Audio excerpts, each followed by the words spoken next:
I believe that parents need the most help with cutting through a lot of noise and a lot of misinformation. The news loves to highlight all of the things that are wrong with technology. And to be perfectly honest, I've been guilty of some of that, where through fear and through only pointing out why Snapchat is evil or whatever platform it might be, parents at times have this view that they must inoculate their children from technology. And they see it as this battle against technology. Now, granted, there are certain things that we must fight very vigorously against when it comes to technology, whether it's pornography or predators or exploitive situations, right? We'll fight those tooth and nail. But parents need to start seeing technology as parents with kids instead of parents versus kids.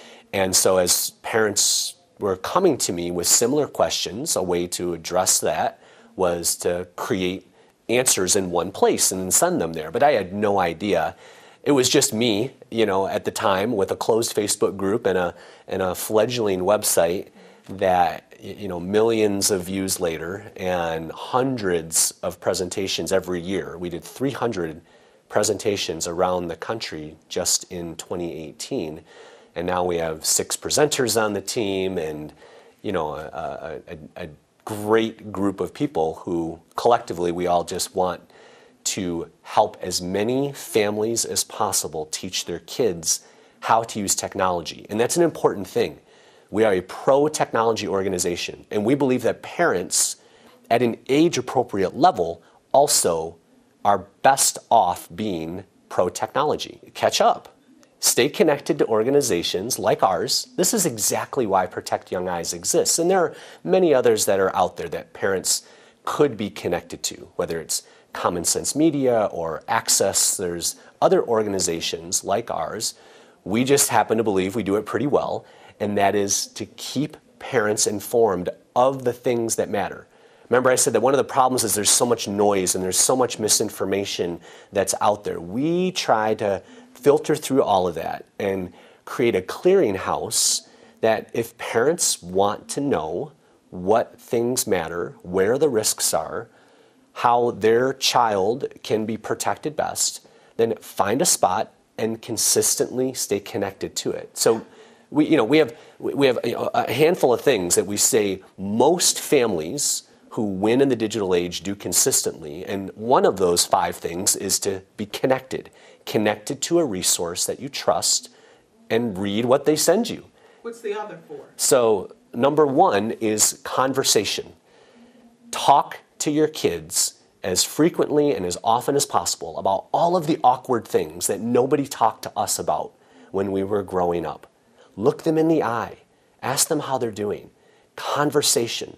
The goal is connection with our kids. We don't have to be perfect in every way, but connect with them, right? Another thing that we promote is to co-play, right? If your kid loves Fortnite, sit down and play it with them. If your kid is great at Super Smash Brothers on the Switch or enjoys certain types of videos on YouTube, watch and play with them. When you look at the organizations who have opinions about screen time, pediatric associations, the World Health Organization, right? There's a few things that they disagree on, but all organizations agree on a few things, right? They all agree that less is better when it comes to the amount of time kids spend online. They all agree that no child under 2 should have any sedentary screen time. They all agree that how parents use technology impacts how their kids use technology. And they all agree that co-playing, using technology with your children, not only teaches you about what they like, how they respond, what's going on inside of them, what their emotions are like, right? How they respond to certain situations. And not only does that, but it creates trust, which is so key if you project them forward to the teenage years, where that trust is so, so important, right? So conversations, co-play, curiosity is the 3rd C that we talk about, to be curious. Don't be condemning.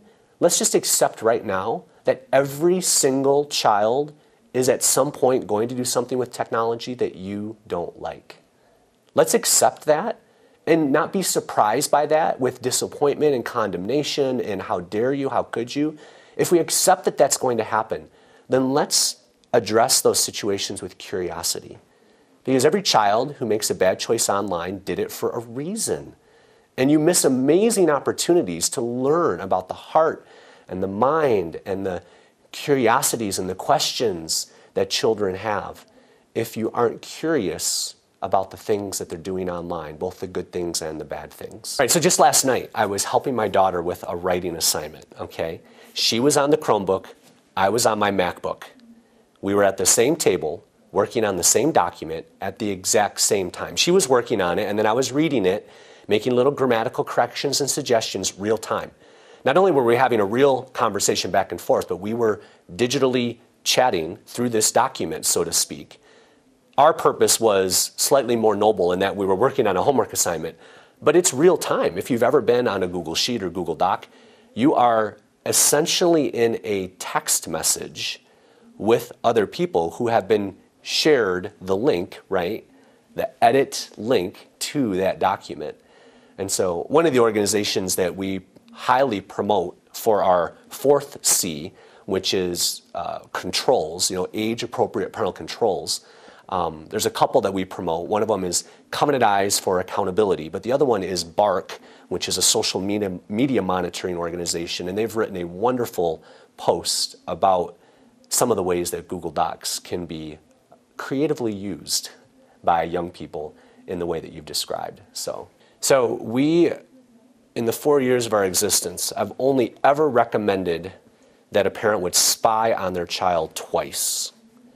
And they were both due to potential illegal activity that we needed to prevent so that the child wouldn't harm themselves or another child in horrible ways.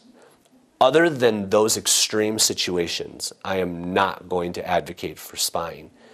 There are other ways. If your parenting book doesn't include enough other creative ways to address that situation and you just default to spying, that's the easy way out, right?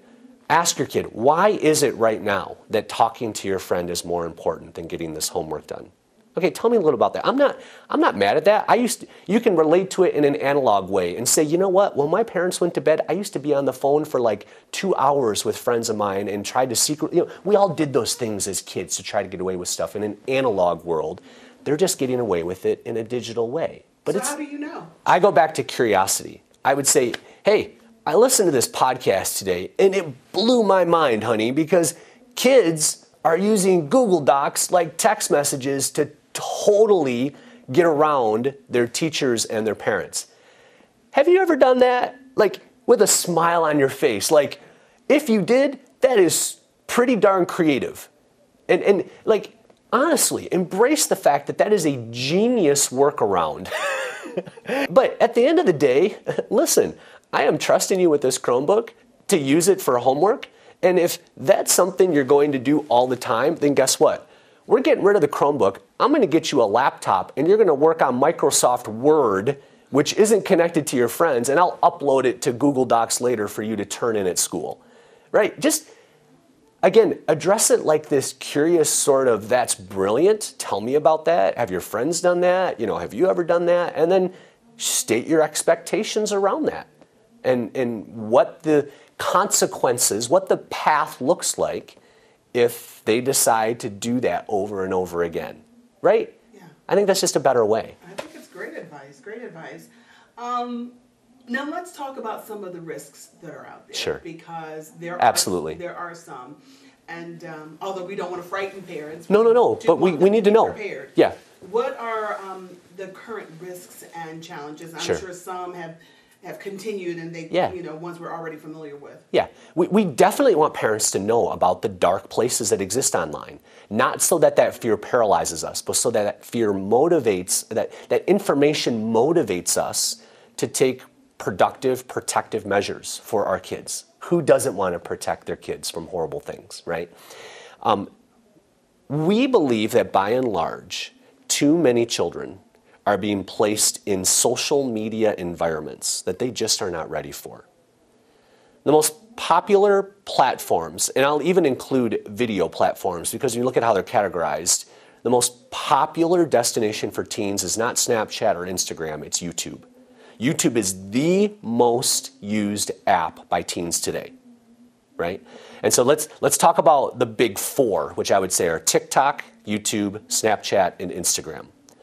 For the most part, too many young people who are too young are being placed in these digital environments that have risks and temptations and features that these kids just aren't ready for. Okay? What are the consequences you're finding? Yeah, so, and this isn't me saying that every parent who's given their kids access to Snapchat or Instagram needs to take it away. I'm just saying that when you consistently put teenagers in an app that allows you to send content that disappears, in other words, if you're consistently confronted with a feature that tempts you with the idea that you can get away with something, then eventually you might try. And to me, that's the problem. Teenagers have underdeveloped brains. Neurologically, their prefrontal cortex doesn't make awesome decisions all the time. And then we put them in this app that was created by adults, originally for adults, and expect them to consistently make wise, good, honorable choices. That's our dumb fault for expecting that, right? And so we just think if you're going to put your child in Snapchat, call these things out, be a little bit involved, and say to your kid, you know what? One snap, like no other time in history, one moment can change the entire trajectory of your future. I've given you Snapchat because you've proven trustworthy. Please do not change your life with one snap. And if I ever discover that through whatever, just by talking to you or something, that I get the sense that Snapchat is becoming a problem for you, it's got to disappear. Not because I don't like you, but because I love you. And I want to do whatever I can to preserve you as an amazing son or daughter of mine. Right? So I think just have these brutally open and honest and authentic conversations with your children. It's not that we don't trust them. It's that we're putting them in places that weren't made with their best interest in mind. And so prepare your children and know what their temptations and their weaknesses are and just make sure that they're ready for those. Well, so there's different conversations I would have for different ages, okay? If your kid isn't in high school, then I believe that no child should have access to the App Store in the first place, right? So again, let me say that again. If your child is not a freshman in high school, I do not believe that your children should have open access to the Apple App Store or Google Play to be making these choices in the first place, right? And there are easy ways to lock down both of those places so they can't even download these apps in the first place. Okay, that's one thing. There's a stage 2 to that, which is in the Apple environment, you can create a family sharing group, which then allows kids to have access to the App Store, but they have to ask permission to download apps. That's a great way to train them, like with training wheels, to be making decisions about the types of apps that they want to download. Great.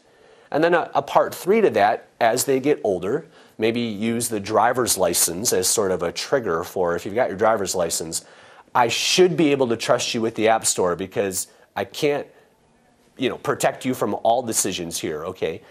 At that point, then it's just looking him in the eye, authentically and brutally honest, and saying, I know that there are VPNs and other apps that can allow you to get away with just about anything. That's been true since the beginning of time. You can always get away with something, but it's even easier today. And lay out, in our house, we don't use VPNs. In our house, we don't use these hidden apps. And from time to time, honey, I'm going to pick up your phone and just take a look at what you've got on here. I'm not going to create a list and spend hours. You're 16. I've got to trust you a little bit. And those sort of, again, if the trust has been built over time because you've been curious, you're learning from them, asking them a lot of questions, having these brutally honest and authentic conversations, then more often than not every kid, I get it, but more often than not, when they're in those mid to upper teenage years, you can have some of those more adult conversations with them. and say, honey, even if I block all this stuff on your phone, I know that your buddy's phone is a place that you can get to this stuff. I can only do so much. But if I've done my job as a parent to say, but here are the things that constitute my expectations, here are the ways in which if you choose differently, your life can look totally different. And then, honey, I've got to trust you. I've got to trust you. I think those are just the right sort of talks to have. What age do you start these talks? Oh, goodness. This gets back to the first C, which was conversation. I mean, when we talk to parents, speaking about one of those, dangerous places, pornography is a spot that parents often start to get the jitters about when you say you've got to talk to your kid. Here's what I say to parents. I don't know you and I don't know your kid, but if you wait until you're ready to talk about porn, it's too late. I don't know you and I don't know your kid, but your kid is ready before you are, so let's get it done. I don't know you and I don't know your kid, but if your 6-year-old is riding the school bus, then they need to know the word pornography. Because I would much rather your 6-year-old know what your opinion is and what your expectations are and what your definition is of that word before the 8th grader in the front seat with the unfiltered iPhone tells them. The reason that makes parents uncomfortable is because that was never modeled to them. They were probably raised by parents who never talked about these things. Going back to something I said at the beginning, we live in an age where you must look your children in the eye and talk to them about all of the awkward things that nobody talked to us about at an age-appropriate level. Say to your kids, you know what your private parts are. Great. If you ever see them on a tablet or a computer, there are a few things that I want you to do. I want you to put it down. I want you to tell someone. And then a few years later, tell them those things I was talking about when someone's private parts are on a computer, those parts that are under a bathing suit that we don't let anybody touch and we don't not be looking at on a machine, that's called pornography. That's what the world calls it. And if you ever hear that word on a bus from another kid, you know what I want you to do? Just tell me about it. I will never be upset. Tell your kids this. I will never be upset if you come and tell me about something horrible that you saw on the internet. I want every parent to say that to their children. I will never be upset when you tell me that you looked at something intentionally or somebody told you or showed you something horrible on the internet. That I'm going to respond with grace and with love and understanding, because parents, and you've got to hear this. If your first response when they tell you these things is disappointment, is I can't believe, and you fuel that shame, they'll never come back and tell you the second time it happens. And that trust bank that you're trying to build deposits in, you've totally erased it. You've totally erased it. Our natural response as parents when horrible things happen to our kids is to go into, freak out mode. Do not freak out. I just had a dad email me 2 weeks ago, and he said, I'm so thankful that I listened to your advice not to freak out. Because when something horrible happened to his son, his first reaction was to, he wanted to go off on him. And he said, I am so glad I didn't, because through asking him questions, through listening to him, I understood that behind this choice, there was some anxiety, there was some depression, there were all these other things that we're now getting help for. And if I would have flipped out, I would have missed the source. I would have missed what was really going on in the heart of my son. The behavior was just the surface thing. The heart behind that behavior was broken. And I would have missed it had I not asked him questions. And so it was one of the few times, from the hundreds of parents that we talked to, that we got a message back where he said, I'm so glad you told me not to freak out, because it helped. So two things I would say kids are just curious. How do you control that in the digital age? Two things. Number one, particularly for young kids, filter out as much of the junk as possible, right? One of the C's there that I didn't get to was controls, like appropriate parental controls, right? So it was conversation, co-playing, curiosity, age-appropriate parental controls, and then stay connected. Those are our 5 C's, okay?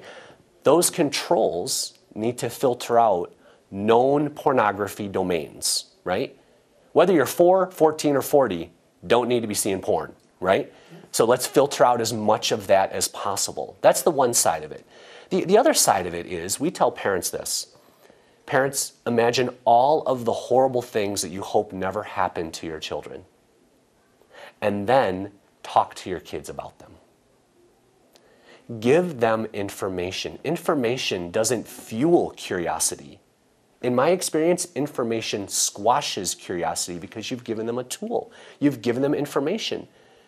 The primary way to eliminate Google's curiosity power over our children is to tell them all of the things before Google does. I find that to be wonderful with children. Cool, thanks for telling me. Like my 6-year-old didn't freak out when I told him about pornography. He now has a word. It's a word. And if he hears it, he's not going to go Google it because Dad already told him about that. Like I don't have this insane curiosity about it because I already know what that is. It's naked people on a computer. Done. That's right. And we have a very particular way to talk about people we don't know online. It's not just strangers. Strangers are people who I don't know because I don't recognize them.